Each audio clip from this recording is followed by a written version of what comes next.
Barbora koná skutky dobré a nevídané. Ovšem, nitky osudu se zapletou hned, jakmile se Pavel Jan dozví o své náhradě. No lidi,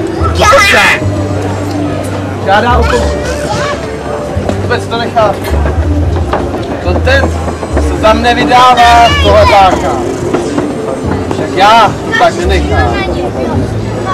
Já pomstím a ukážu.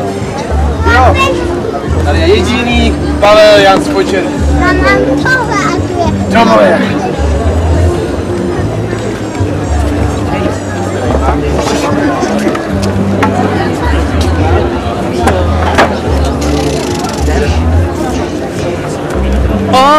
Jaké nevídané skutky to pan Jan Pavel provádí.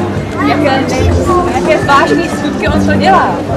Jak by se poněkud změnil. Petře, pomož mi s ním do praníze. Ne, pan, zase! Jdeme, špíno.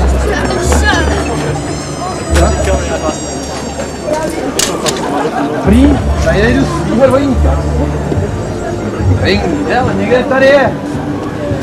Ty! To je můj šat, já ho poznávám. Ta svůj meč, vybavělče. Jsi to za Pavla Jana z Počernic bez meče. Braň se!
Takže to vlastně seš předtím, než tě zabiju.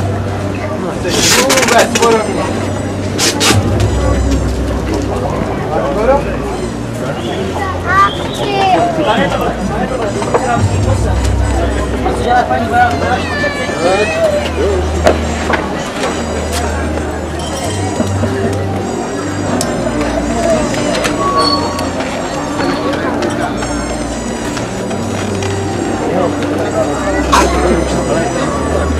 Neumí někdo z vás číst?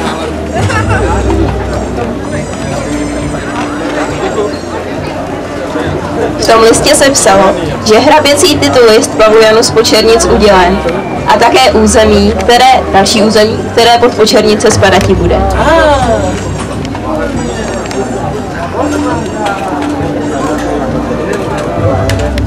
Všechno se to stalo jen díky ženě Barboře, která v jeho jméně konala dobré skutky. Toto představení pro vás připravilo společenství romantického šermu Moleche.